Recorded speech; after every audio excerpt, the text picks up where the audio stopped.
रात का सन्नाटा। अमृतसर की हवा में एक अजीब सी बेचैनी घुल चुकी थी। स्वर्ण मंदिर, जहां हर दिन लाखों लोग शांति और आस्था की तलाश में आते थे, उसी पवित्र स्थल के अंदर अब कुछ ऐसा हो रहा था जिसने पूरे देश को हिलाकर रख दिया। भारत की सेना अपने ही देश के सबसे पवित्र स्थान के बाहर खड़ी थी। ट्रिगर पर उंगलियां थीं, लेकिन दिलों में भारीपन था। और सवाल सिर्फ एक था, क्या देश की सुरक्षा के लिए आस्था की सबसे बड़ी परीक्षा होने वाली थी? लेकिन असली कहानी अब शुरू होती है। 1970 के दशक के आखिर और 1980 के शुरुआती साल, पंजाब धीरे धीरे एक खतरनाक दौर में प्रवेश कर रहा था। राजनीतिक अस्थिरता, धार्मिक भावनाओं का उभार और अलगाववाद की बढ़ती लहर, इन सब ने मिलकर एक ऐसा माहौल बना दिया जहां हालात धीरे धीरे नियंत्रण से बाहर होते जा रहे थे। इसी दौरान एक नाम तेजी से उभरकर सामने आया, जरनैल सिंह भिंडरावाले। शुरुआत में उन्हें एक धार्मिक प्रचारक के रूप में देखा गया, लेकिन धीरे धीरे उनकी छवि बदलने लगी। उनके भाषण, उनके समर्थक और उनके विचार, सब कुछ अब एक अलग दिशा में जा रहा था। कई लोगों के लिए वो एक संत थे, लेकिन सरकार के लिए वो एक उभरता हुआ खतरा बन चुके थे। 1982 तक हालात इतने बिगड़ चुके थे कि भिंडरावाले और उनके हथियारबंद समर्थकों ने अमृतसर के स्वर्ण मंदिर परिसर में शरण ले ली, और यहीं से सब कुछ बदल गया। स्वर्ण मंदिर, जो शांति और श्रद्धा का प्रतीक था, अब एक किले में बदल चुका था। अंदर बंकर बनाए गए, हथियार जमा किए गए और पूरी रणनीति के साथ तैयारी की जा रही थी। खुफिया एजेंसियों की रिपोर्ट साफ थीं। AK-47, मशीन गन, ग्रेनेड, यहां तक कि भारी हथियार भी मंदिर के अंदर मौजूद थे। लेकिन सबसे बड़ा झटका अभी बाकी था।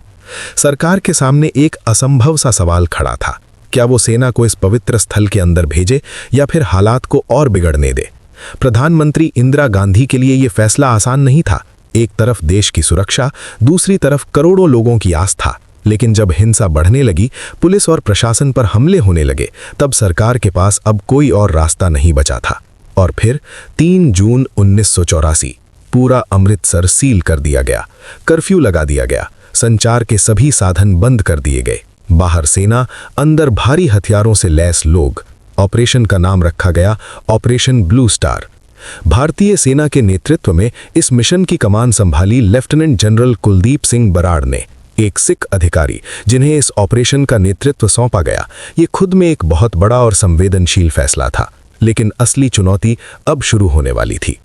5 जून की रात सेना ने मंदिर परिसर में प्रवेश करना शुरू किया। लेकिन जैसे ही जवान आगे बढ़े, उन्हें उम्मीद से कहीं ज्यादा भारी प्रतिरोध का सामना करना पड़ा। मंदिर के अंदर से गोलियों की बौछार होने लगी।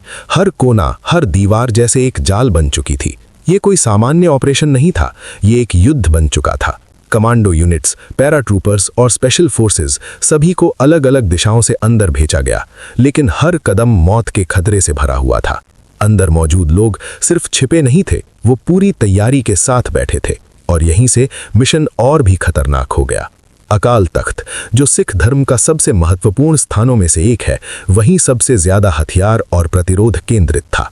सेना के जवानों को आदेश था, कम से कम नुकसान, लेकिन मिशन हर हाल में पूरा होना चाहिए। लेकिन हालात तेजी से बिगड़ रहे थे। रात के अंधेरे में गोलियों की आवाज, धुएं और आग के बीच हर सेकंड एक नई चुनौती लेकर आ रहा था। कई जवान घायल हुए, कई शहीद हो गए, लेकिन कोई पीछे हटने को तैयार नहीं था। और फिर एक निर्णायक फैसला लिया गया, भारी हथियारों का इस्तेमाल। अकाल तख्त पर टैंकों और बख्तरबंद गाड़ियों से हमला किया गया। यह फैसला आसान नहीं था, लेकिन अब कोई और विकल्प नहीं बचा था।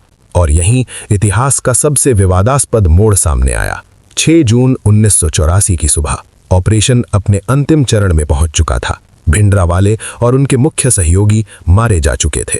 सेना ने स्वर्ण मंदिर परिसर पर नियंत्रण हासिल कर लिया था, लेकिन इस जीत की कीमत बहुत भारी थी।